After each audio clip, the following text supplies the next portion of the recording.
Bisa ya? Oke. Oke, bisa mulai ya. Ya. Assalamualaikum warahmatullahi wabarakatuh. Waalaikumsalam warahmatullahi Waalaikumsalam warahmatullahi wabarakatuh.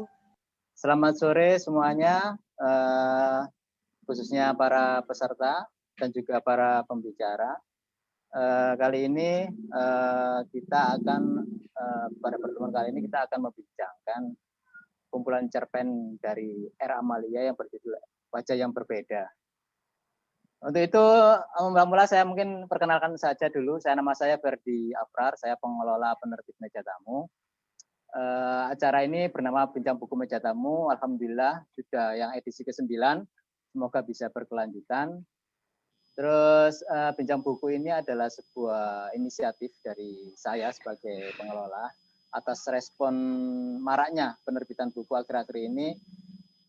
Tapi minim ruang dialog, minim ruang diskusi, minim ruang untuk mengetahui penulis itu bisa menjelaskan atau mungkin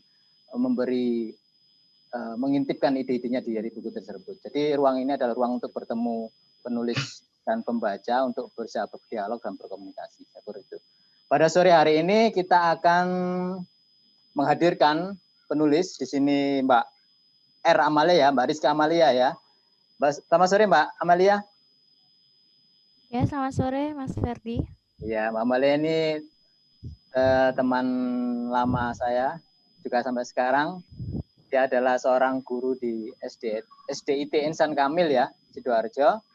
Seorang penulis yang saya pikir sangat produktif, pantang menyerah, dan kayaknya jalan hidupnya juga sebagai penulis, mungkin selain sebagai pengajar mungkin ya.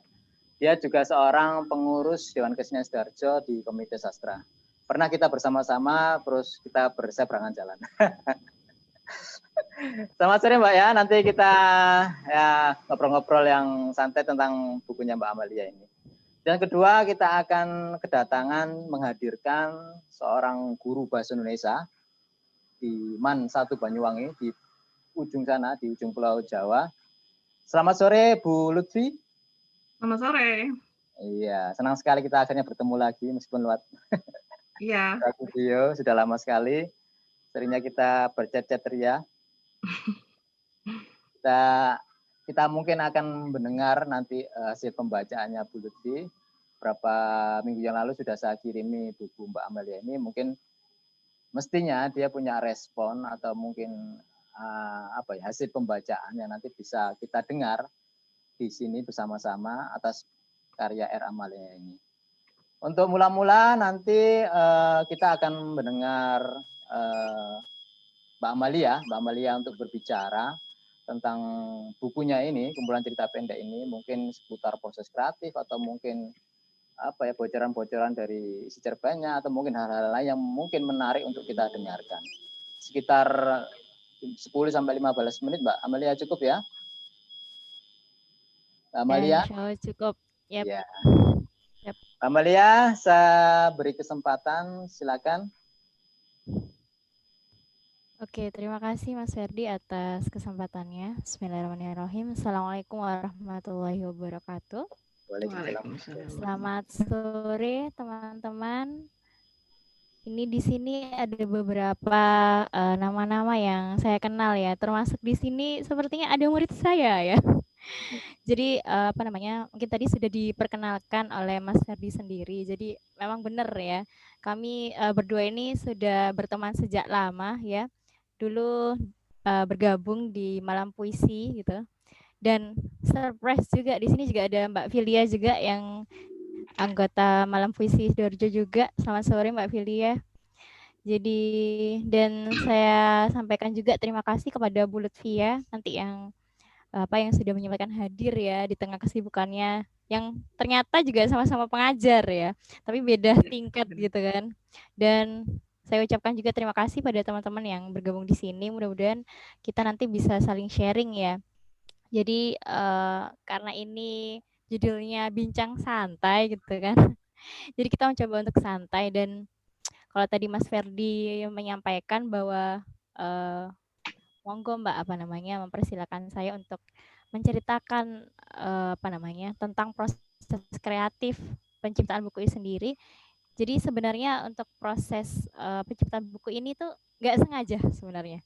Jadi nggak sengaja, dan kalau apa namanya teman-teman yang sudah membaca di sini ya beberapa itu dari apa namanya mungkin saya menceritakan dulu ya isinya apa sih di buku ini.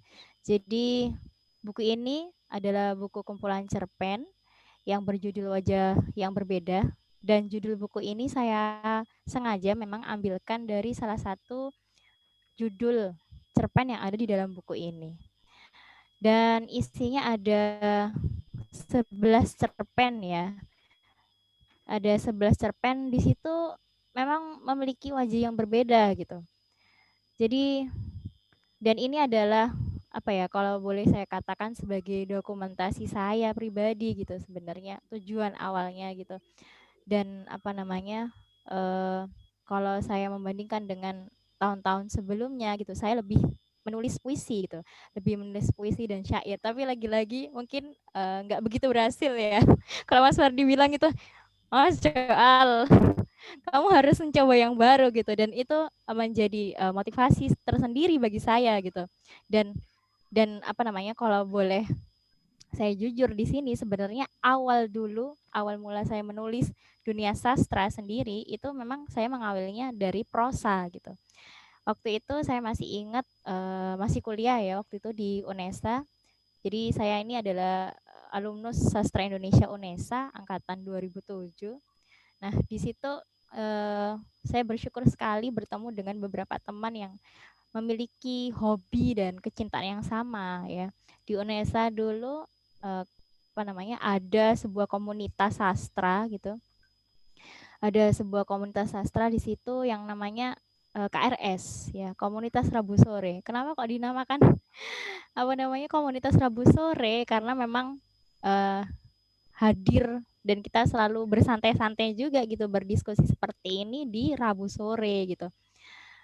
Nah, kemudian di situ selain saya itu banyak juga para penulis ya teman-teman yang juga tulisannya itu dikirim dan dimuat di media. Nah, disitulah kemudian saya terpacu untuk mengikuti juga teman-teman saya yang lain gitu. Terus terutama kakak kelas dan senior yang saat itu Mas Takin ya, apa namanya kalau teman-teman mungkin ada yang sudah kenal ya, Mas Takin itu dulu cerpennya atau karyanya itu bahkan sampai dimuat di media Kompas gitu loh. Dan di dalam dunia sastra sendiri Kompas menjadi barometer gitu loh. Barometer ketika para penulis itu bisa menembus Kompas, maka oke, dia adalah seorang penyair, dia ada seorang cerpenis. Itu yang apa namanya saya rasakan gitu, yang dipercaya atau diyakini teman-teman gitu. Nah, tapi kemudian untuk menuju ke sana, saya tahu bahwa nggak bisa kita langsung menembus Kompas, apalagi Kompas itu adalah media yang besar gitu. Akhirnya saya mencoba untuk mengirim pada saat itu, memberanikan diri untuk mengirim ke Surabaya Pos. Dan sekarang udah nggak ada ya, sudah gulung tikar gitu kan. Pada saat itu salah satu media, jadi Surabaya Pos itu salah satu media di Surabaya yang menerima apa namanya produk-produk karya sastra seperti puisi dan cerpen. Dan lagi-lagi nggak tahu ya ini suatu keberuntungan atau apa, kali pertama mengirim dan kali pertama mencoba menulis dimuat gitu. Wah, surprise gitu. Jadi itu sebuah apa ya hal yang bagi saya itu berkesan sekali gitu. Jadi itu adalah awal mula saya mengirim tulisan di media gitu dan dimuat di sana gitu. Jadi pertama kali nulis, kemudian pertama kali dimuat di media dan diterima gitu. Jadi tapi saya percaya juga bahwa itu sekali lagi bukanlah satu-satunya faktor kenapa tulisan saya bisa dimuat gitu. Kemudian akhirnya berkembang terus ketemulah dengan Mas Ferdi ini salah satunya ya di Malam Puisi.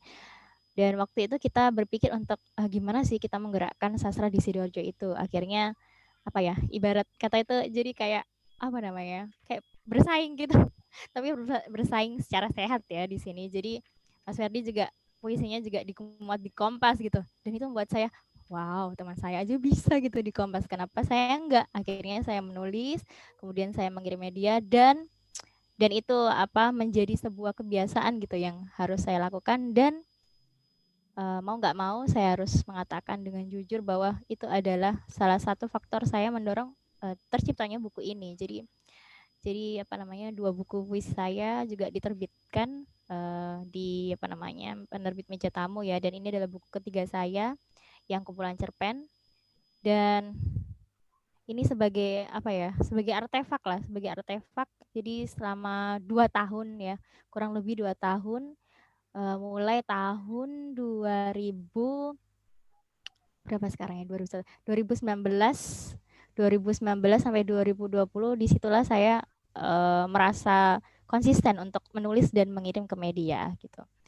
Dan memang untuk mengirim ke media itu juga kita kan perlu belajar ya gimana sih karakteristik di media itu, ternyata beda-beda. Dan ketika saya membuat cerpen ini sendiri dan dimuat itu, ternyata saya rasakan berarti saya harus mengeksplorasi diri gitu. Dan seperti saya mencari gaya saya tuh seperti apa gitu kan, seperti itu. Dan ya akhirnya ada 11 cerpen dan kenapa nggak saya bukukan aja gitu. Dan ini menjadi sebagai dokumentasi saya pribadi, dan juga sebagai istilahnya itu portofolio saya gitu. Ternyata cerpen saya tuh berbeda-beda gitu di situ, dan ya jadilah buku ini gitu. Gitu sih Mas Ferdi. Terima kasih banyak Mbak Amelia. Mungkin teman-teman yang lain belum tahu ini bukunya Mbak Amelia. Bukunya ini memuat 11 cerpen tadi ya. Jadi jadi nanti bila ada yang teman-teman dalam peserta diskusi ini tertarik untuk memiliki, bisa kontak langsung di penerbit Meja Tamu, atau di IG juga ada ya, nanti bisa di inbox gitu ya. Jadi Mbak Amelia tadi sudah menjelaskan bahwasanya buku ini adalah dokumentasi dari karya-karyanya yang pernah dimuat surat kabar gitu Mbak ya. Jadi mungkin ini sebuah artefak ya. Jadi mungkin sebuah dokumentasi yang barangkali bernuansa pribadi, tapi juga karena dibukukan dan didistribusikan ke khalayak, mungkin dengan kalangan yang terbatas, itu menjadi bukti bahwasanya Mbak Amelia ini juga mampu menulis prosa semacam itu ya. Buktinya sudah dimuat di situ, ada di Republika, ada di Pikiran Rakyat, Radar Mojokerto, dan Radar Banyuwangi juga ada kayaknya Mbak ya. Betul. Ada ya Mbak ya? Di tempatnya ya. Bu Lutfi. Oh iya. Jadi ada jadi semacam itu. Jadi saya pikir Saskia juga menarik sekali untuk dibaca. Selanjutnya kita akan mendengar Ibu Lutfi untuk untuk mengulas atau merespon ya entahlah apa nanti namanya itu, mencatat apa yang telah dibacanya dari kumpulan cerpennya Mbak Amelia ini. Waktunya sekitar 15 menit Bu Lutfi, biar kita nanti punya space waktu untuk sisanya untuk bincang-bincang gitu ya, merespon teman-teman lain barangkali ada punya kesempatan untuk bertanya, kita jadi bisa kayang untuk bercakap-cakap. Silakan Bu Lutfi. Oke, bentar. Di mana tadi Zoom-nya? Bentar. Oke. Terima kasih. Assalamualaikum warahmatullahi wabarakatuh. Cukup volume nggak apa-apa ya ini ya? Oke, kurang keras. Sudah jelas sih, sudah jelas. Sudah jelas sekali Bu Lutfi. Oh ya, oke. Gambar juga sudah jelas. Sudah terlihat wajahnya. Ya, lighting oke, soalnya ini kiri kanan atas bawah. Oke. Ya, terima kasih kesempatannya. Dan Untuk teman-teman yang menyempatkan hadir di forum ini, saya ucapkan terima kasih. Dan untuk Mbak Rizka, saya merasa sangat terhormat untuk bisa di forum ini, difasilitasi oleh meja tamu, membicarakan bukunya Mbak Rizka Amalia tentang wajah yang berbeda. Kalau boleh sedikit memperkenalkan diri, saya Nurul Lutfia, saya guru di Madrasah Alia Negeri 1 Banyuwangi, dan saya mengajar bahasa dan sastra Indonesia. Gitu. Jadi ketika ceritanya diminta untuk membicarakan kumpulan cerpen itu seperti tumbuh nemu tutup, katanya gitu. Jadi kebetulan sekali begitu. Kebetulannya karena materi cerpen ini kan bagian dari pembelajaran yang saya lakukan di kelas, gitu. Terutama untuk pembelajaran sastra dan untuk jurusan bahasa yang saya seminggunya itu bisa 9 jam berada di kelas bahasa, kelas 11 dan kelas 12 gitu. Jadi iya, bukan ngelontok, hampir ini uwek-uwek yang diajari. Diajarin lewat. Iya, terlalu nggak muntah, hampir muntah gitu. Nah, begitu. Jadi satu itu. Kemudian yang kedua,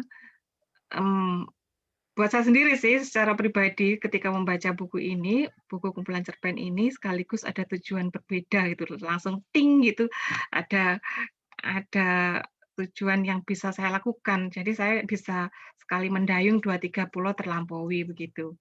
Ya, jadi ketika menerima buku ini langsung saya kerjakan dan jadilah 20 lembar makalah untuk buku Makalahnya. ini. Dengan Masya Allah, Bu, bukan barakallah. untuk sebenarnya bukan konsumsi ini ya sekaligus itu tadi 2-3 pulau terlampaui itu tadi dan bisa saya pakai untuk hal yang lain gitu. Saya terima kasih. Enaknya jadi guru itu gitu ya. Gitu. Jadi terima kasih sekali Mbak Rizka. Saya juga terus terang untuk 20 lembar itu ini juga saya sertakan, jadi saya lampirkan juga sebagai bukti memang inilah bahannya yang digunakan untuk membuat makalah itu. Gitu. Marilah kita sedikit ini kembali ke kumpulan cerpen ini. Saya ingin hanya mencatat saja setelah pembacaan gitu. Kalau teorinya itu yang pernah saya dapat di bangku kuliah, karena saya sudah pernah makan bangku kuliah gitu, ada teori resepsi sastra gitu. Jadi di apresiasi itu ada bagian dari pembaca yang bisa memasuki karya sastra itu dengan dari sudut pandang pembaca gitu. Jadi penerimaan pembaca sehingga mungkin satu pembaca dengan pembaca yang lain bisa berbeda-beda dan itulah semakin banyak berbeda tanggapan atau apresiasi dari masing-masing pembaca tentu akan membuat buku itu semakin kaya gitu kan. Bisa dilihat dari sudut pandang mana saja.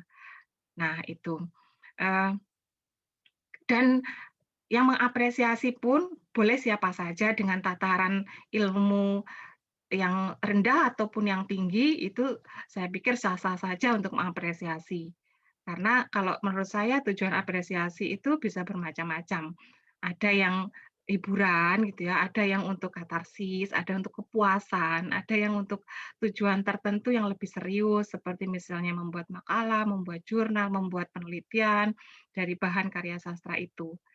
Nah, mungkin kita berbicaranya di sini yang level permukaan aja, ngobrol yang ringan-ringan itu, gitu.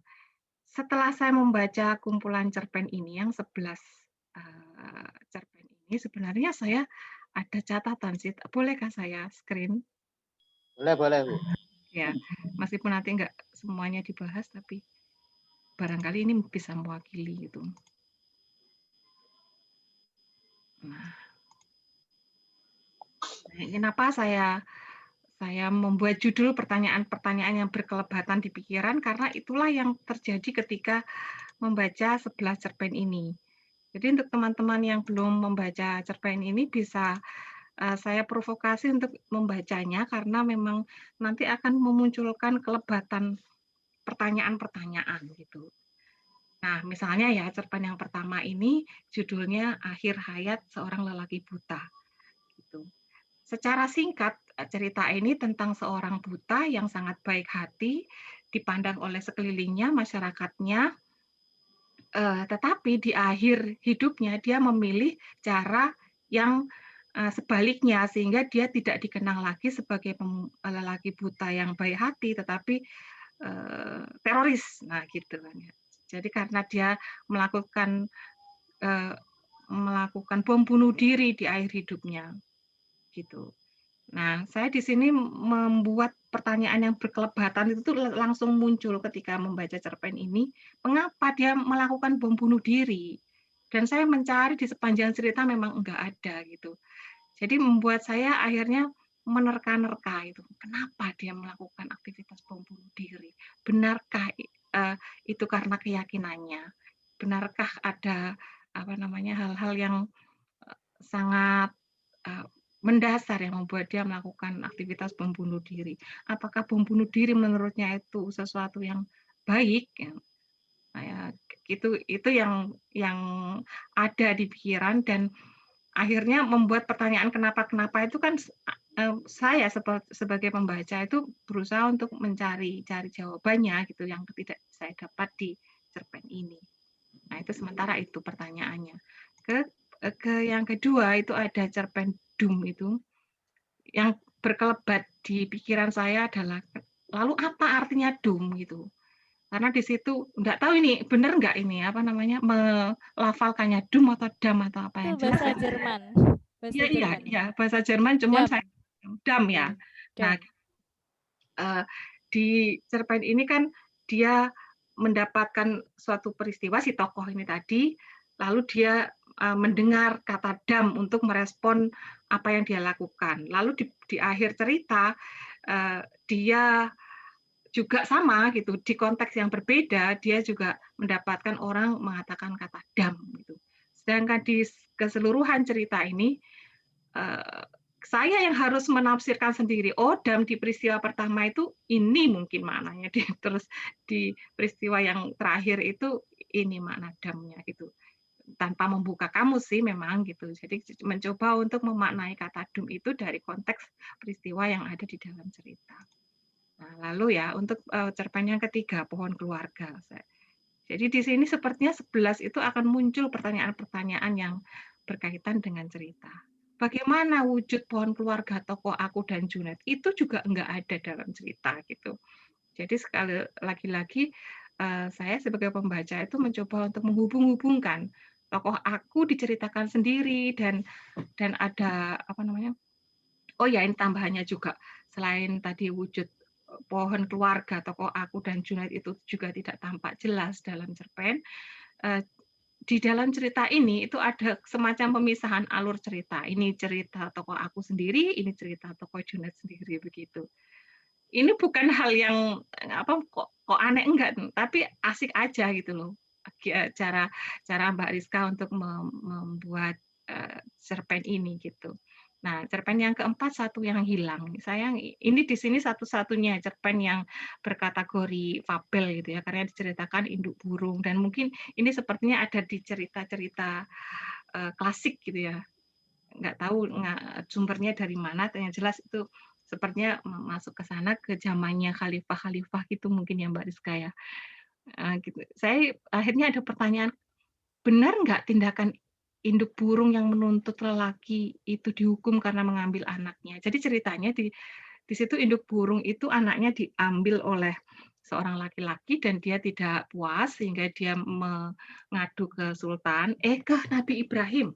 Kok Nabi Ibrahim benar ya? Nabi siapa? Sulaiman. Oh ya, Raja Sulaiman, Raja Sulaiman. Ini bahasa hewan ya. Ya, Nabi Sulaiman. Yeah. Di situ ada aktivitas Nabi Sulaiman menanyai lelaki itu kenapa ngambil anaknya si burung, sedangkan si burung nggak mau tahu dia itu. Yang penting manusia itu sudah mengambil anaknya dan harus dihukum gitu. Sedangkan versi manusianya dia tidak, meskipun Nabi Sulaiman itu berusaha menghukum lewat jinnya, tetapi nggak mampu, nggak mempan gitu. Kenapa? Ternyata lelaki itu dilindungi oleh malaikat. Kenapa malaikat itu melindungi lelaki itu? Karena ada kebaikan yang selalu dia lakukan. Nah, seperti itu. Jadi di sini nih ada dua versi juga. Ini alurnya ceritanya si burung dengan anaknya dan semua apa logikanya gitu loh. Pokoknya dia mengambil anak saya dan dia harus dihukum gitu. Nah, satu lagi alur cerita manusianya gitu yang mengambil burung ini dengan alasan tertentu untuk pengobatan istrinya dan dia orang yang baik sehingga dia dilindungi oleh malaikat. Nah, begitu. Jadi ada dua cabang cerita yang hadir di situ dengan alur cerita masing-masing. Cerita kelima, wasiat terakhir ini, nah ini yang bagi saya itu agak aneh gitu. Kata saya sih ya sebagai di antara cerita-cerita yang lain ini paling flat dan paling nggak nyambung gitu. Tapi saya juga masih berusaha untuk menyambung-nyambungkan gitu. Karena saya yakin bukan hal yang sembarangan atau hal yang asal saja Mbak Rizka membuat cerita ini pasti ada latar belakangnya kayak gitu. Jadi saya sebagai pembaca itu berusaha untuk masuk ke dalam cerita dan berusaha untuk membuat hubungan-hubungan ceritanya gitu. Peristiwa apa yang membuat Bu Ami itu sering melamun? Kenapa dia suka berteriak di awal masuk kelas gitu? Dan apa hubungannya dengan kematian yang mendadak? Itu pun di dalam cerita saya tidak menemukannya, sehingga saya juga perlu untuk menebak-nebak, menghubung-hubungkan, dan akhirnya memberi simpulan-simpulan sendiri gitu. Berikut ya, yang keenam Dokter O. Yang keenam Dokter O ini dokter online itu tadi. Sedikit ceritanya bahwa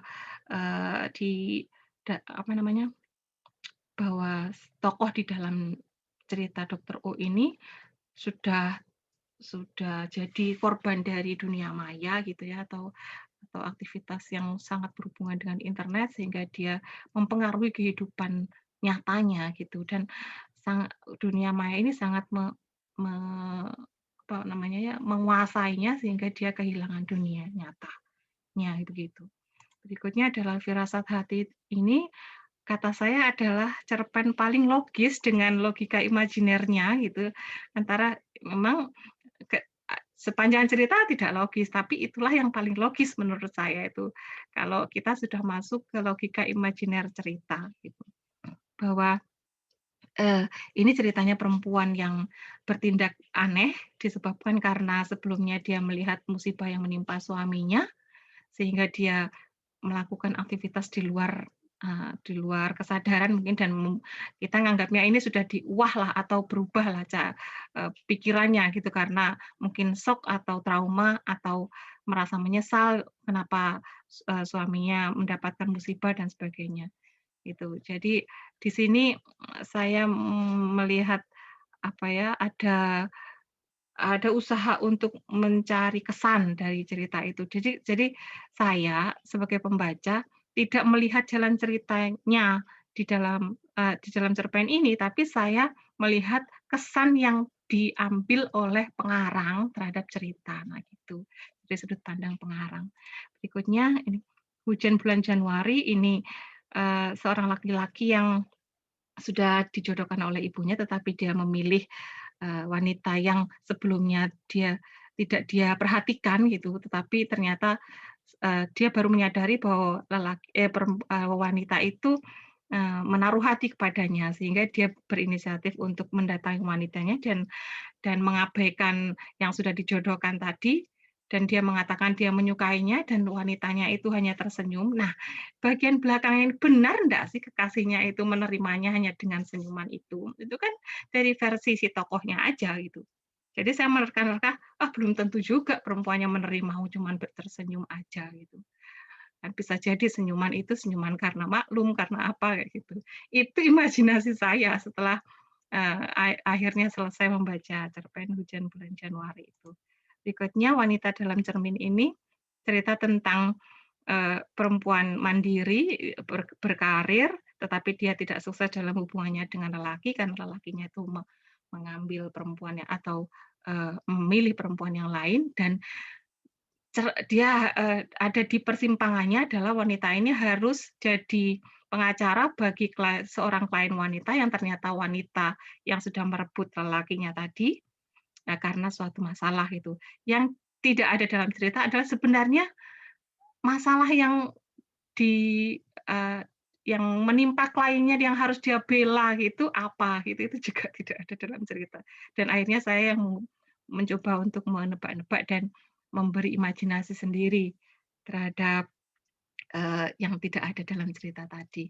Berikutnya Tenggelam Dalam Kenangan ini kisahnya kakak adik yang rumahnya itu ditimpa oleh bencana, kakaknya minta untuk adiknya pergi mengungsi, adiknya tidak mau karena tidak ingin jauh dari makam orang tuanya gitu.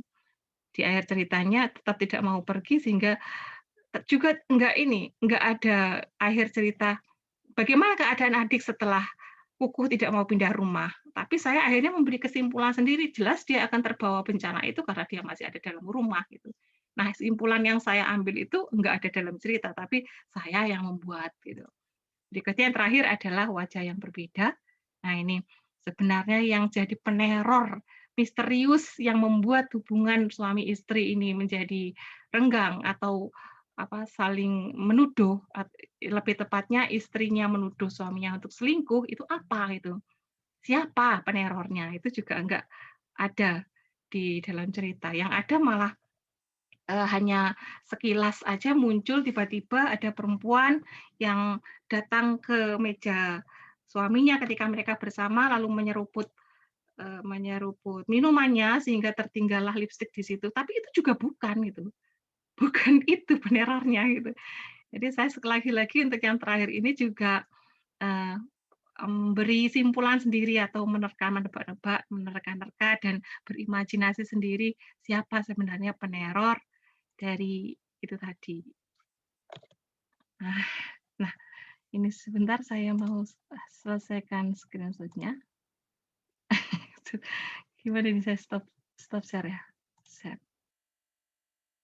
Nah, begitulah teman-teman ringkasannya cerita yang sudah saya baca dengan saya terus terang sangat serius, sangat menghayati, sangat masuk ke dalam ceritanya itu untuk mendapatkan sesuatu. Nah, ini yang akan saya bilang terakhir bahwa Mbak Rizka entah di pengantarnya atau pernah diwawancara di Deswa itu pernah mengatakan bahwa ingin pembacanya untuk mencari benang merah dari cerita, dan ini sebenarnya yang jadi poin pentingnya bahwa ternyata di 11 cerpen itu kitalah sebagai pembaca yang harus mencari benang merah hubungan antara mungkin alur-alur cerita yang tidak terkesan tidak nyambung dalam cerita, tapi sebenarnya itu jadi jadi pintu masuk bagi pembaca untuk ikut berkontribusi gitu ya. Jadi ikut berkontribusi memberikan sumbangan cerita-cerita dan imajinasi-imajinasi yang lain gitu. Saya kira ini bukan kelemahan tetapi merupakan keunggulan dari buku ini, dan saya merekomendasikan itu begini. Kalau ingin membaca buku ini harus menyiapkan waktu khusus, konsentrasi gitu, karena kita di dalamnya akan menemukan hal yang tidak nyambung gitu. Kadang flat juga gitu. Ini di mana konfliknya gitu. Ya, jadi kayak ceritanya ibu guru tadi, itu benar-benar flat loh itu. Ini konfliknya di mana sih ini itu. Tapi ini sebenarnya itu jadi pintu masuk juga buat membacanya. Ini mungkin Bu Umi ini orang yang punya kepribadian ganda mungkin gitu. Jadi dia bisa serius menghadapi telaten ke siswa-siswanya, tetapi dia punya pribadi introvert gitu. Nah, benar-benar itu bisa membuat kita itu seperti berselancar gitu ya, berimajinasi sendiri, gitu, menghubung-hubungkan sendiri dan menyimpulkan sendiri. Gitu, Mbak Rizka. Mungkin saya menandai saja satu yang dari sisi penulisan itu ya. Ini saya saya catat semua, saya beri orat-orat ini di sini nih. Saya beri tanda gitu. Kata, oh ya ini bergeming dan tidak bergeming. Nah, itu. di sini kalau saya lihat konteksnya tidak bergeming itu mungkin maksudnya enggak ada respon gitu. Padahal yang enggak ada respon itu yang bergeming gitu. Ya, misalnya dalam konteks kalimat gini, saya sudah menawarkan bantuan padanya tapi dia bergeming. Nah, berarti dia tidak merespon gitu. Kalau dia tidak bergeming berarti dia merespon, kebalikannya kan gitu. Itu saya jumpai di sini tadi halaman berapa itu. Itu aja sih, kalau yang lainnya oke karena meja tamu sih ya, jadi ejaannya lumayan, udah tertata dengan rapi, editornya oke banget gitu. Saya ingin tahu nih editornya siapa gitu ya. Mas Ferdi tolong saya ini, biar saya bisa belajar dengan beliau. Nah, begitu mungkin yang bisa saya sampaikan, barangkali nanti bisa ditambah dengan diskusi. Terima kasih. Assalamualaikum warahmatullahi wabarakatuh. Waalaikumsalam warahmatullahi wabarakatuh. Terima kasih banyak Bu Lutfi ya. Tidak menyangka sampai sepanjang lebar gitu sampai Oh membuat. ya gitu. Saya serius loh Mas. Saya kira di waktu yang apa ya di dalam kesibukan mengajar dan seterusnya kesibukan yang lain, saya kira ya paling tidak sempat untuk sesuatu yang dalam, ternyata dibahas satu persatu itu tadi. Ya saya tidak terlalu sibuk kok. Itu Pengangguran. Saya menarik sekali apa yang tadi Bu Lutfi ulas ya sampai detail satu persatu. Saya pikir memang nanti banyak hal yang kita akan diskusikan terlepas dari soal kelebihan dan kelemahan. Cuman memang ada poin-poin tertentu yang saya pikir bisa jadi masukan juga sama buat untuk Mbak Amelia ini. Juga ada hal yang menarik juga, misalnya soal pembukuan karya itu selama ini juga termasuk saya itu juga kumpulan karya itu dibukukan setelah mendapat tempat di media massa misalnya, termasuk buku ini ya. Padahal menurut saya di luar kerja redaksi itu kan saya pikir sangat sibuk sekali redaksi itu sebenarnya. Saya pikir nggak tahu ya, mungkin tidak semua media punya kesempatan yang sama atau serius untuk mengelola lembar cerpennya itu. Apakah tepat juga ketika sudah dimuat di media tertentu, apakah dia menjadi sebuah karya yang dinilai bagus misalnya semacam itu ya, dinilai layak untuk kita memberikan tempat terhormat untuk dijadikan sebuah buku misalnya. Apakah berarti karya yang tidak dimuat itu menjadi karya yang jelek? Itu nanti bisa jadi pembahasan yang menarik untuk Mbak Amalia dan mungkin dalam forum yang saat ini. Gitu ya. Terima kasih banyak Bu Lutfi. Nanti kita lanjutkan sesi diskusi ya. Diskusi ya kita mungkin sampai jam 5 lebih lah ya. Tidak banyak waktunya. Saya membuka kesempatan pada peserta yang lain. Di sini ada sekitar 12 peserta sama kita ya, membuka pertanyaan-pertanyaan atau apa ya, saran-saran atau macam-macam lah mungkin yang bisa kita obrolkan. Mungkin bisa di chat di bawah sini atau mungkin langsung aja bicara di unmute itu.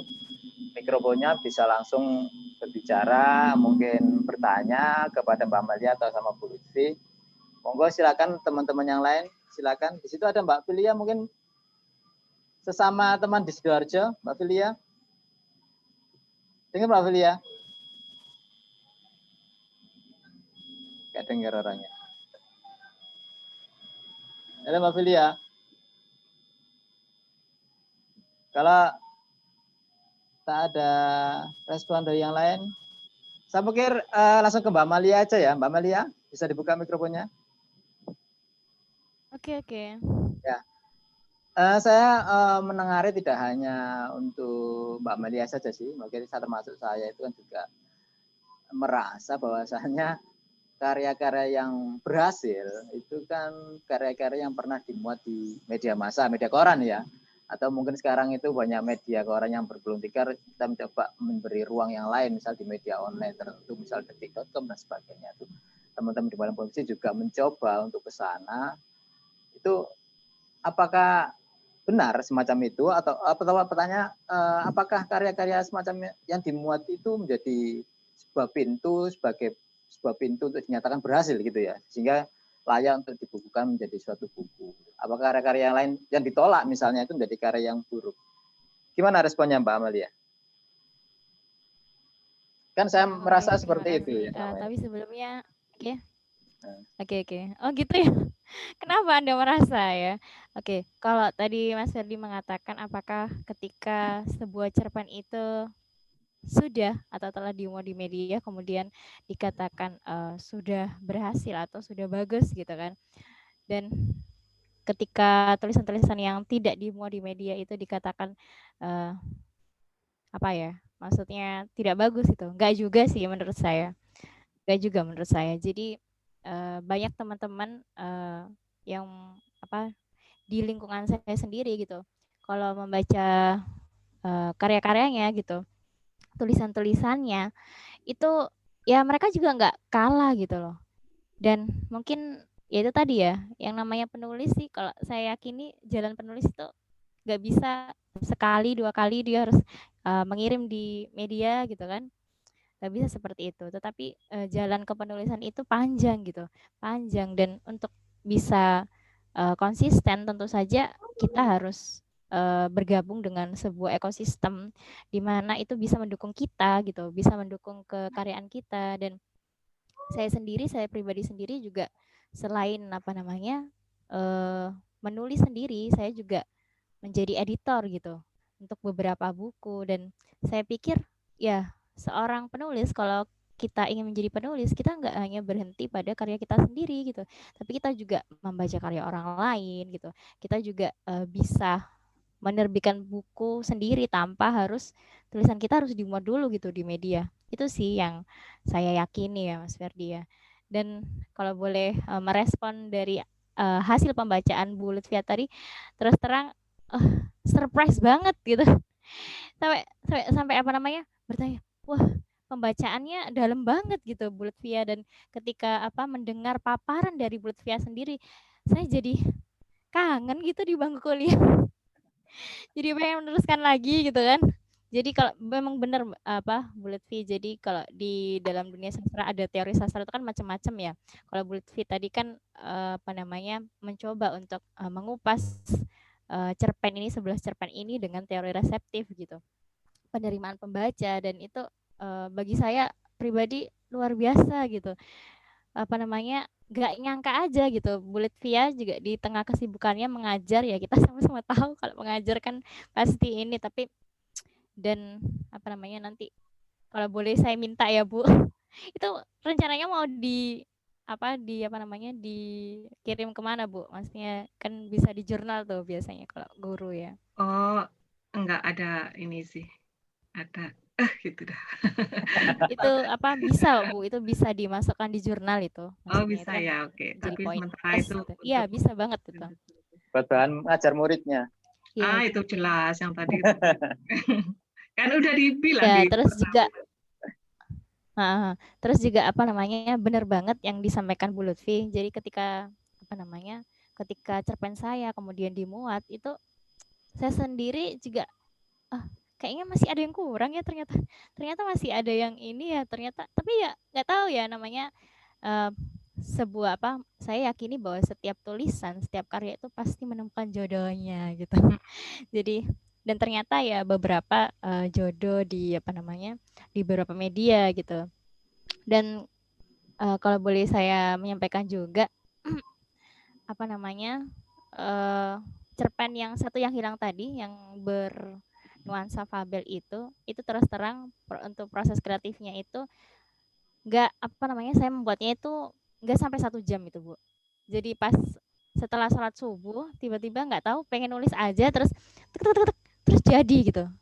Sekali baca, oh nggak gini, oh gini-gini. Jadi itu kayak mengalir gitu. Jadi setelah subuh ya, nggak tahu mungkin itu apa semacam ilham atau apa ya dari subuh gitu kan. Jadi itu dan itu adalah cerpen saya pertama yang saya kirim ke Republika gitu. Dan dimuat gitu. Ini beneran tak redakturnya. Kadang saya juga, loh, ini beneran tak redakturnya gitu. Ya mungkin ya itulah jodohnya gitu. Apa namanya rezeki untuk karya saya yang berjudul itu gitu. Satu yang hilang. Kemudian juga yang tadi apa namanya akhir hayat itu tadi ya.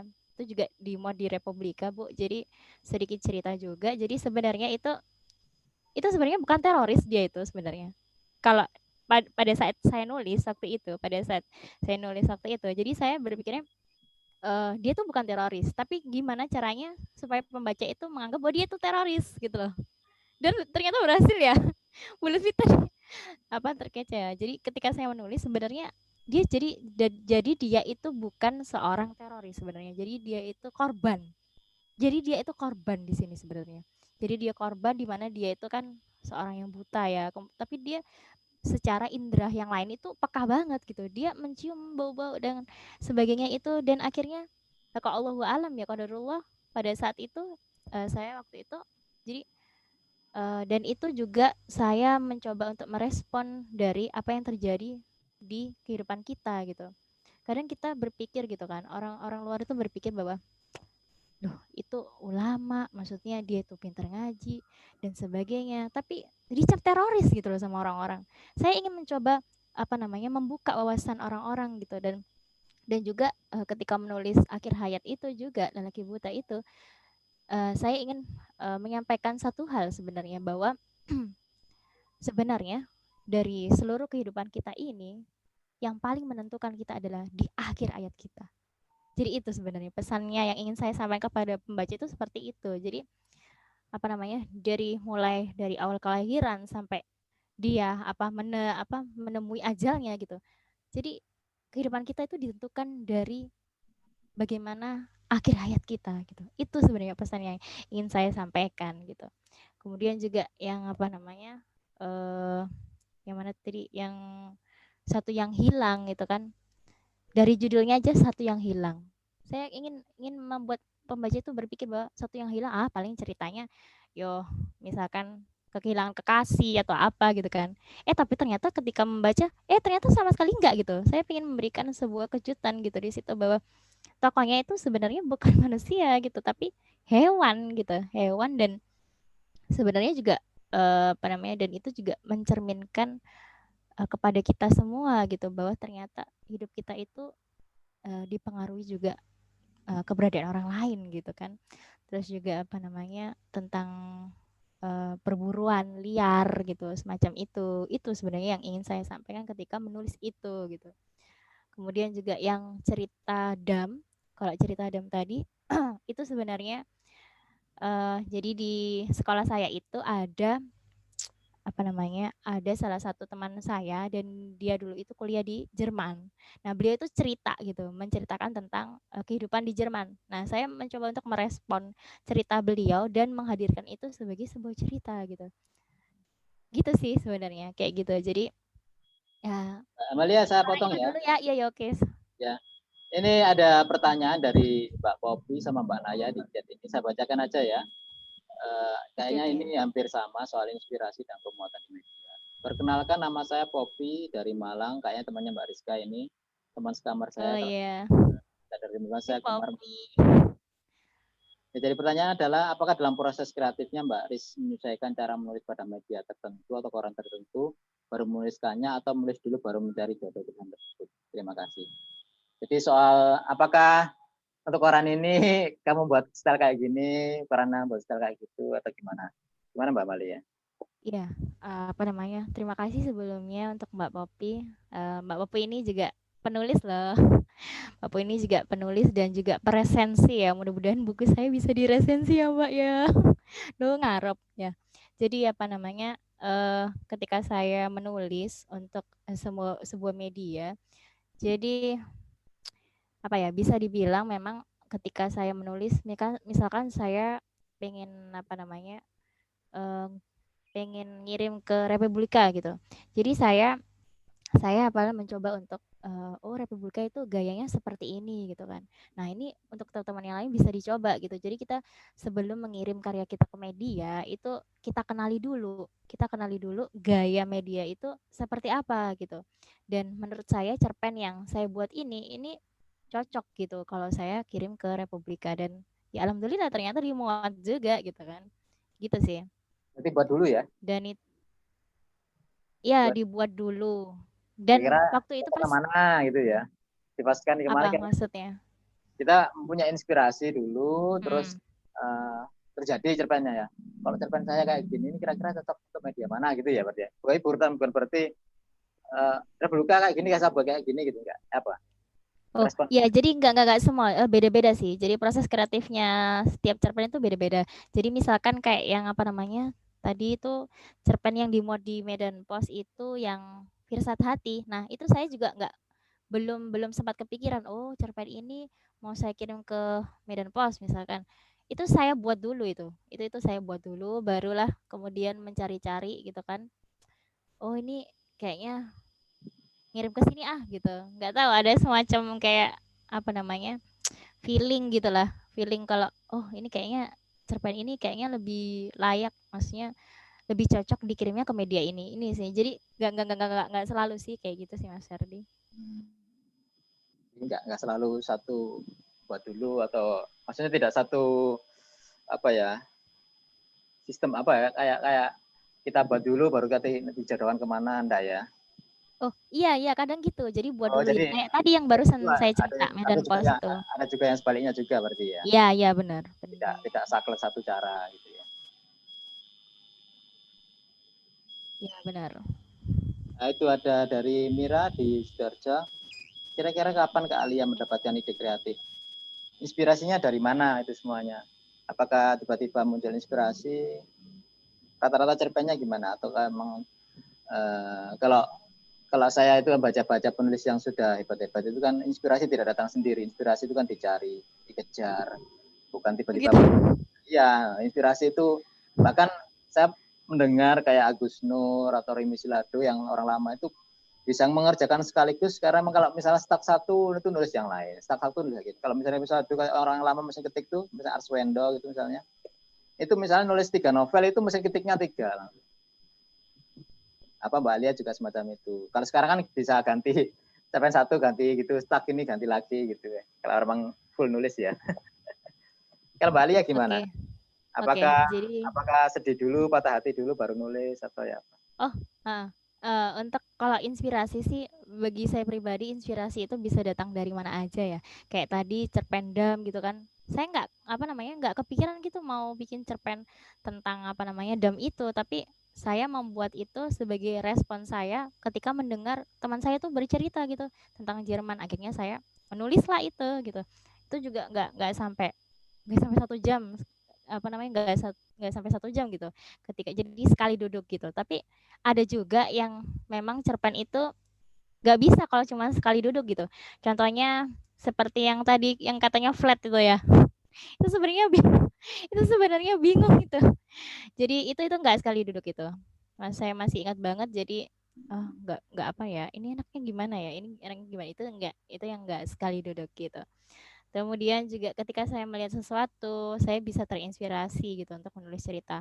Dan bahkan misalkan kalau saya dikasih satu kata gitu ya, tiba-tiba, oh iya ya, misalkan dikasih kata terkejut misalkan, tiba-tiba saya pengen nulis gitu. Dan kalau misalkan pas lagi moodnya enak gitu, dan itu pasti cepet gitu, kayak gitu Jadi sih. sangat personal ya, soal inspirasi itu bisa jadi setiap orang berbeda-beda. Barangkali Betul kalau banget. ada yang mungkin sambil dengerin lagu dangdut bisa nulis, ada yang sambil nonton TV, atau mungkin banyak orang harus dalam kesunyian untuk menulis. Mbak Alia mungkin salah satunya seperti itu. Balik ke Bu Lutfi.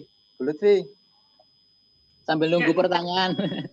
Bentar Mas Ferdi. Oh tapi ini kayaknya udah terjawab ya. Ini pertanyaan dari Naya. Naya ini siswa saya sama. Oh ya tadi kan gitu sudah. Sih. Sambil tunggu pertanyaan dari teman-teman yang. Kalau misalnya mau teman-teman langsung nimbrung bisa di unmute itu bisa langsung bicara gitu. Silakan perkenalan diri, dari mana, langsung kita ngomong respon dari ya. Bu Lutfi, mungkin dari statement tadi saya merasa saya merasa memang membaca cerpen-cerpennya Mbak Amalia ini memang seperti ada lubang-lubang ya, mungkin katanya lubang-lubang logika mungkin ya. Yang katanya Bu Lutfi itu kan pertanyaan-pertanyaan yang berkelebatan gitu ya. Apakah saya merasa itu sebagai entah itu kelebihan atau kelemahan ya, misalnya dalam lelaki buta ya yang awal itu kan saya merasa itu menarik sebenarnya. Tapi cuma tiba-tiba cerita itu berbelok di suatu tempat yang tidak saya duga gitu loh. Tiba-tiba kok ada peristiwa pemboman di situ. Dan kebanyakan tokoh-tokohnya Mbak Melia ini orangnya kan baik-baik semua. Orang-orang yang kayaknya orang-orang, barangkali Mbak Melia juga orang yang sangat baik mungkin ya. Hampir seperti malaikat gitu ya. Orang yang teraniaya. Gimana Bu Lutfi? Apakah katanya Bu Lutfi itu bukan kelemahan, atau saya pikir ini ide-ide yang menarik, idenya menarik sebenarnya, cuman ada kelemahan-kelemahan teknis yang saya pikir itu lubang-lubang logika semacam itu yang harus dikoreksi sebenarnya menurut saya.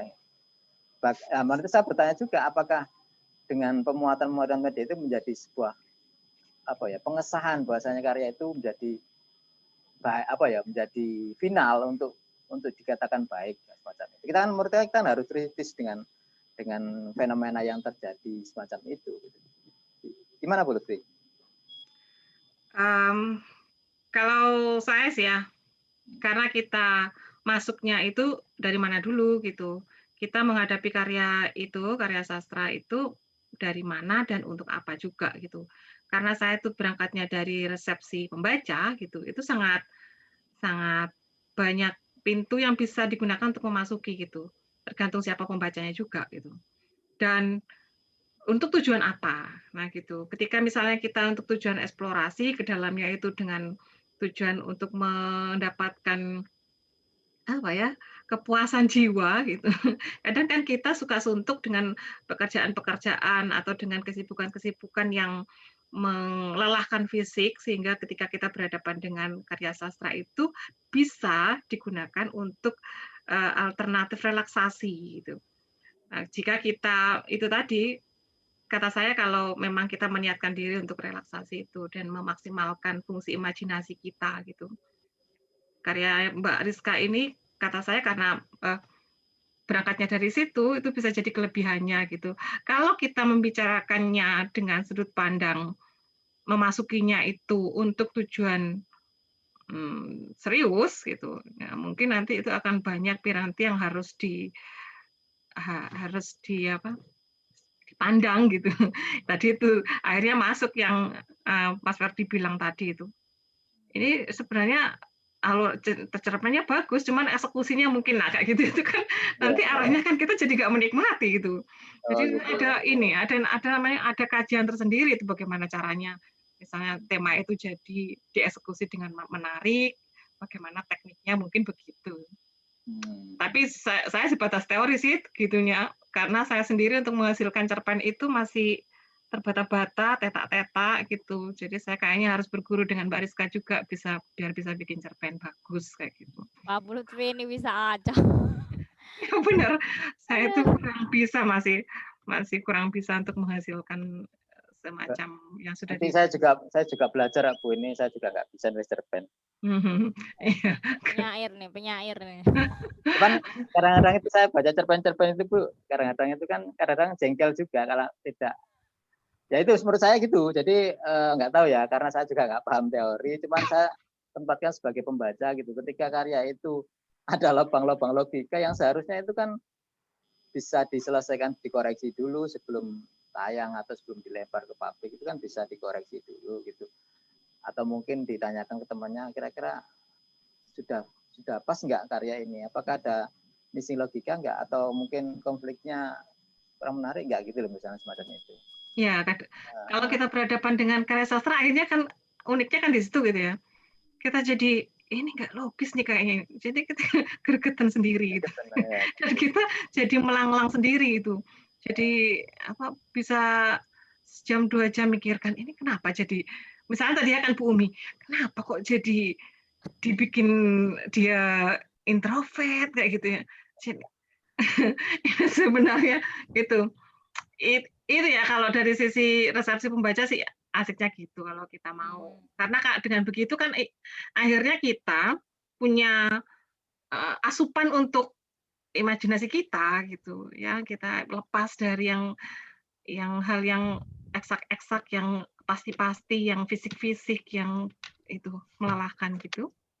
Aktivitas berpikir yang melelahkan, nah itu jadi terapi sih, terapi sendiri itu kata saya karena kan tadi berangkatnya saya kan dari resepsi pembaca gitu. Nah, begitu. Asiknya di situ deh saya akhirnya akan berada di posisi yang seperti itu daripada yang berserius-serius gitu. Gitu ya. Kata saya Ya. situ. Benar. Bener sih Bu Lutfi, saya sepakat. Maksudnya memang ketika saya membuat cerpen-cerpen saya itu memang saya buat terbuka gitu. Jadi apa namanya? Saya buat apa namanya? Ingin melibatkan pembaca sih sebenarnya di situ. Dan kadang ketika saya minta kayak tadi kan Mas Ferdi bilang, maksudnya sebelum dilempar ke media atau dilempar ke yang lain, kenapa nggak dilempar ke temannya gitu. Dan apa namanya, sebelum saya kirim ke media sebenarnya saya sudah melempar itu ke teman saya gitu, ke teman dekat saya, dan bagi dia, oh ya udah nggak apa-apa, kirim aja gitu. Jadi sebenarnya saya punya punya punya apa namanya, secara nggak langsung sebenarnya saya Harusnya punya ngelemparnya ke Mas Ferdi pribadi. itu biar dapat tuh, biar Oh ketahuan iya lubangnya di iya mana itu. banget gitu. Tapi memang inilah yang sebenarnya membedakan antara karya sastra dengan karya tulis lainnya gitu. Di mana di situ memberikan sekali lagi memberikan ruang apa namanya, berpikir bagi para pembaca gitu. Beda kalau ketika kita menghadapi cerpen yang apa namanya, kalau saya katakan, oh ini alurnya udah jelas gitu kan. Kemudian dan gampang ditebak gitu. Bagi saya tuh kok bosen nih ya. Jadi itu sebenarnya. Jadi ketika saya menulis itu saya berpikirnya saya ingin melibatkan pembaca di situ. Terserah wes mau pembaca mikirnya ini nanti, oh ternyata kayak tadi Bu Lutfi kan bilang apa namanya, iki perempuan iki lah kok moro-moro kok ingin. Nah, di situ sebenarnya saya ingin membuat pembaca itu berpikir gitu. Itu sih sebenarnya Bu Lutfi. Dan apa namanya, jadi apa, surprising banget gitu ketika Bu Lutfi apa pertanyaan-pertanyaan berkelebat, cocok banget gitu sebenarnya, cocok banget gitu. Dan memang saya harus akui juga di samping apa namanya, eh, gaya saya yang menuliskan cerpen seperti itu juga memang ada beberapa hal yang perlu dikoreksi ya. Nggak tahu kalau kalau di sastra untuk logika-logika kayak gitu, soalnya sepanjang yang saya tahu sih ya kalau kita nulis sastra sih ya udah fine-fine aja gitu loh. Apa namanya, dikembalikan lagi sebenarnya juga kepada pembaca itu sendiri. Itu sih Mas Ferdi. Jadi nggak harus berlogika, harus logis banget ya.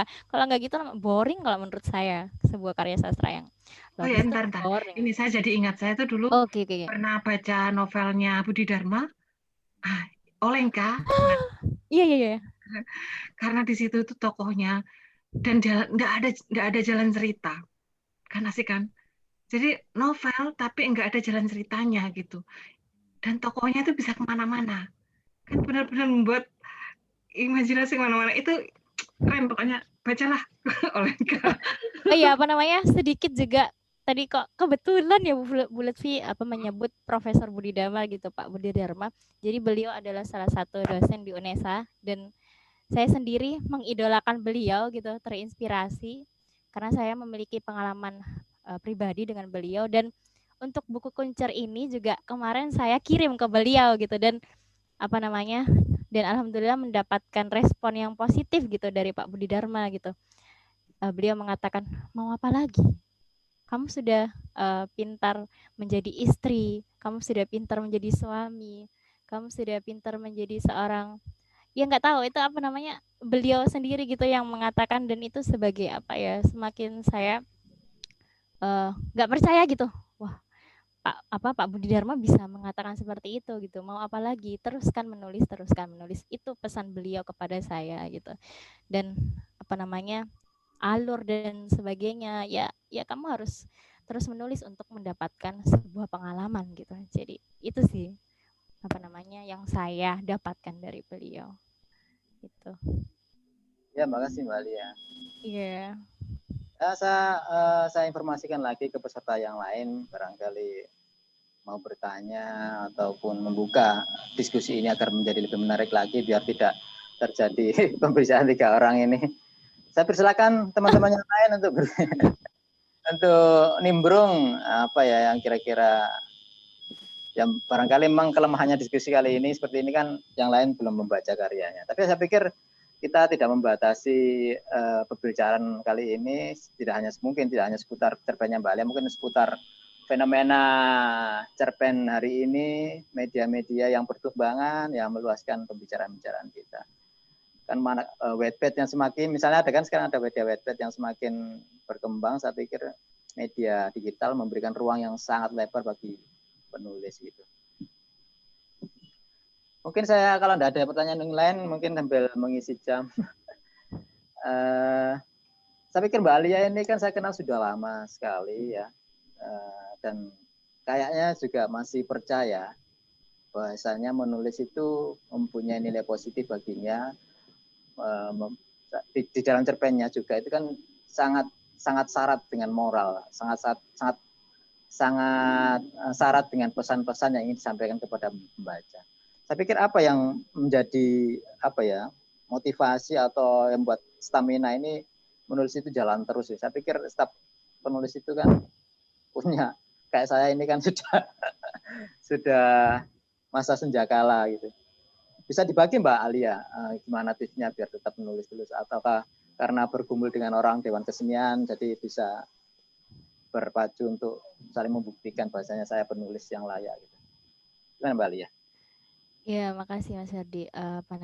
Kalau untuk menulis sendiri sih, bagi saya menulis itu adalah sebuah kebutuhan gitu. Menulis bagi saya itu sebuah cara gitu, dimana saya ingin menyampaikan sesuatu gitu kepada orang lain. Karena karena memang menulis itu memberikan sebuah kebanggaan tersendiri gitu. Oh, ini loh kamu bisa ternyata bisa nulis gitu loh, nggak sekadar cuma ngomong gitu. Jadi kadang memang sebuah tulisan itu bisa menjadi semacam identitas bagi kita gitu kan, bahwa oh si A itu dia menulisnya dengan gaya seperti ini. Dan untuk kalau ditanya bagaimana tips-tipsnya sih, bagi saya nggak ada cara lain selain kita menulis dan terus menulis gitu. Kalau kita memang benar-benar ingin menekuni yang namanya dunia sastra atau dunia literasi ya. Jadi dan kalau kita kalau kita ingin nulis juga ya, mau nggak mau kita juga harus membaca gitu.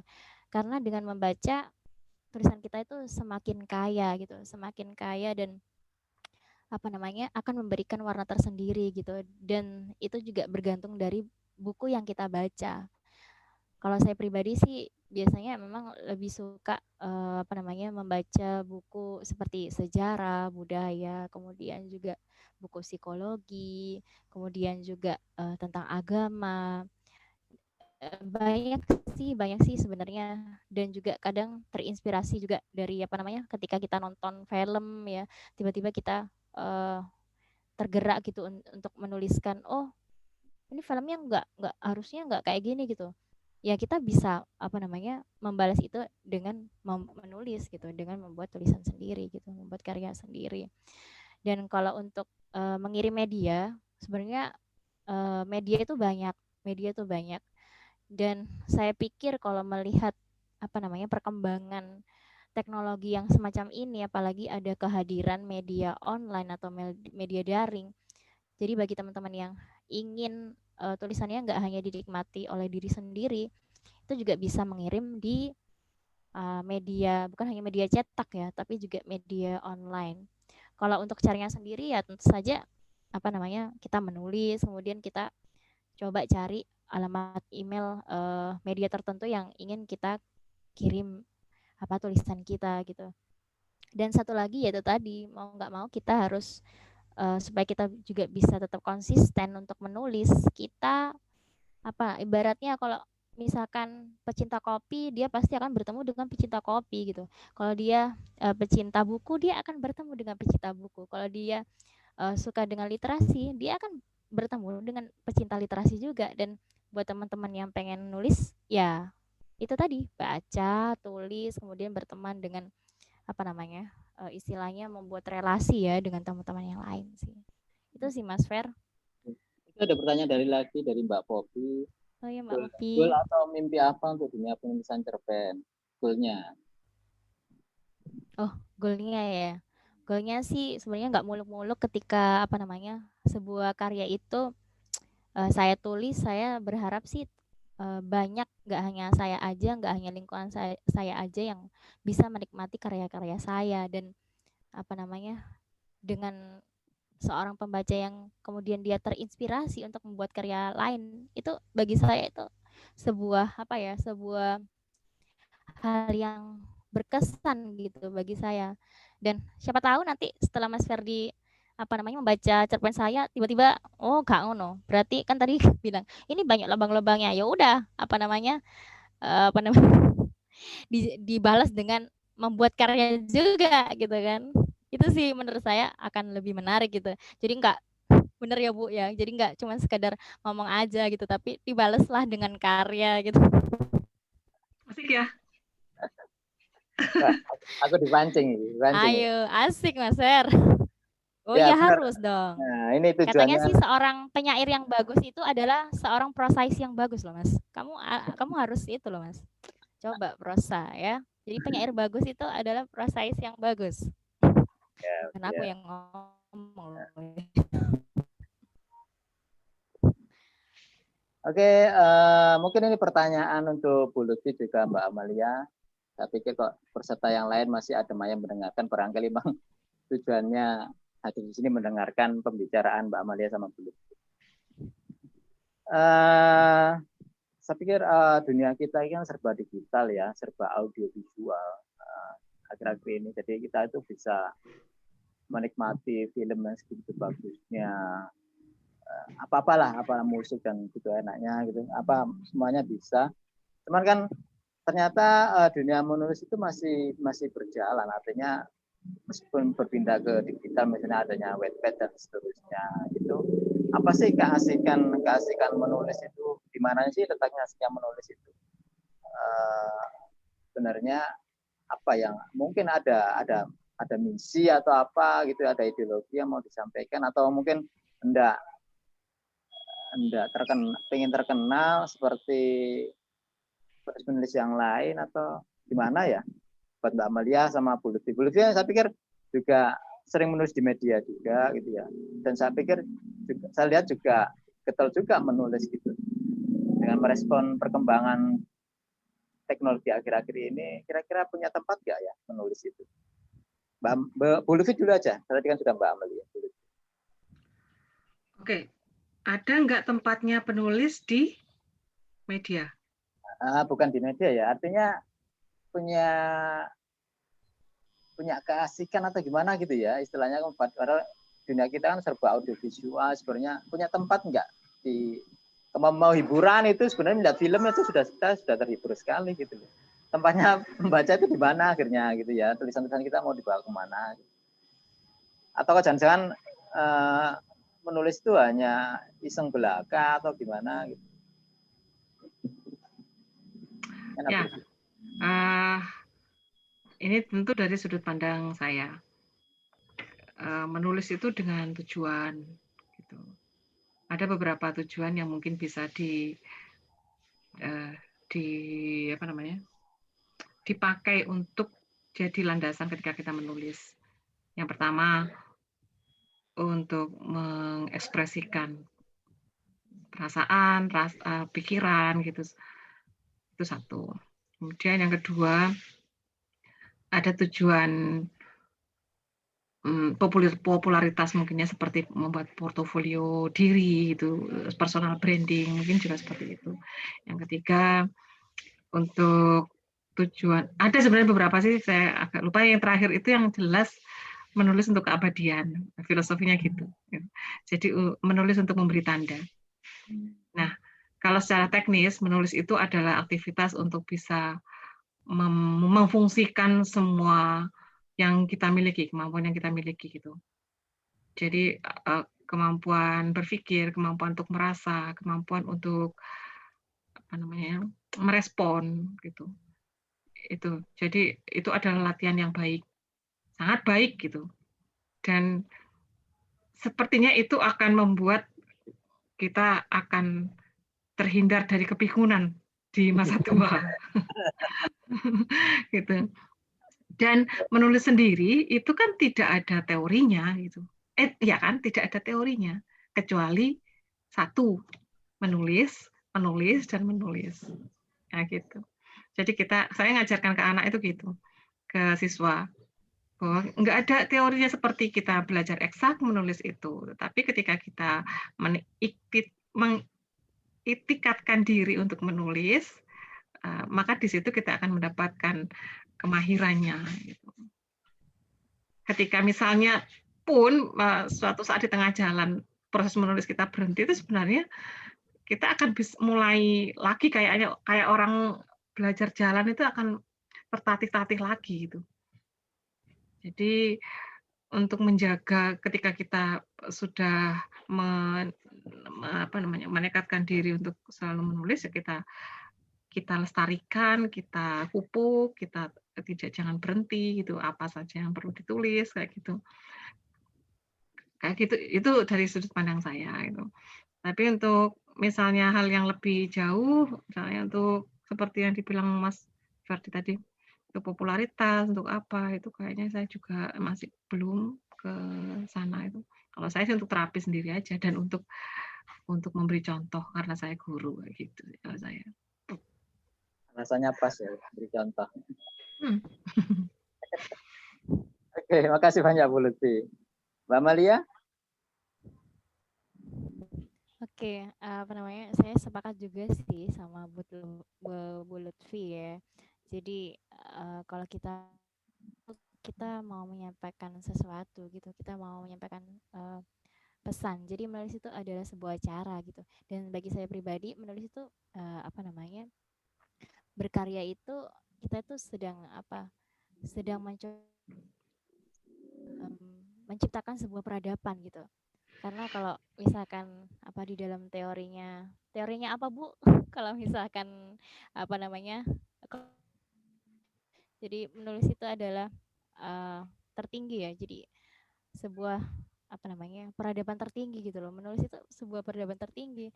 Kita bisa tahu seperti Khairil, kita bisa kenal siapa itu HB Yasin, kita bisa tahu Sutarji Kalsumbahri. Meskipun kita nggak ketemu orangnya langsung, tapi kita bisa tahu dari karya-karyanya, kita bisa mengenal beliau dari tulisan-tulisannya gitu.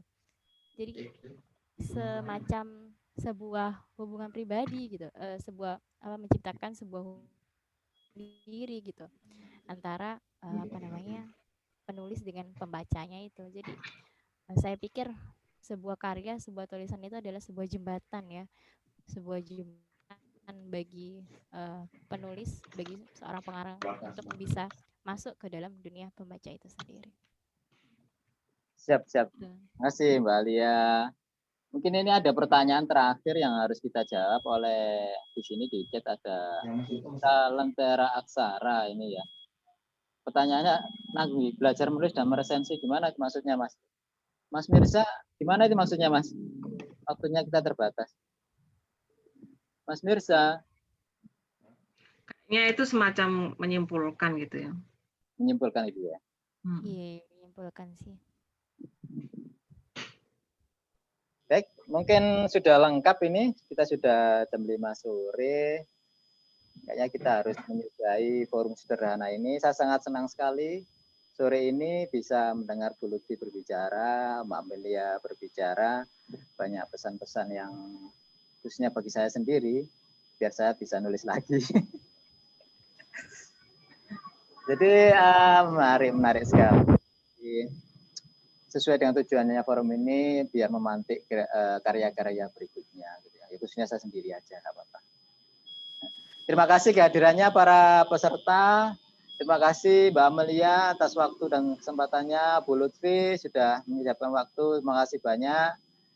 Ya mungkin kalau nanti saya repotin lagi kalau ada buku yang lain. Mau. Oh gitu ya. Ya, saya sih kalau pengennya idealnya itu kan sebulan 2 kali, tapi lihat kondisi juga gitu ya, Mas. Ya, sebagai pekerja harian seperti ini juga benar-benar mengelola waktu. Nanti gantian loh ke tempatku loh. Iya kan? Siap. Kalau saya diundang siap sekali. Kemarin saya juga Bu juga punya acara itu. Bu Lutfi juga punya acara juga kayaknya ya? Ya, maksudnya gitu. Oh, siap. Ngomong apa aku enggak? Ambo. Oke, Bu Lutfi ya, terima kasih banyak Mbak Ya, Lia, terima sama-sama. kasih banyak para peserta. Kita sudahi diskusi kali ini. Semoga bermanfaat dan saya harapkan bisa menjadi karya-karya berikutnya. Saya akhiri, wassalamualaikum warahmatullahi wabarakatuh. Sampai jumpa di kesempatan berikutnya. Salam. Saya off ya. Oke. Oke, makasih.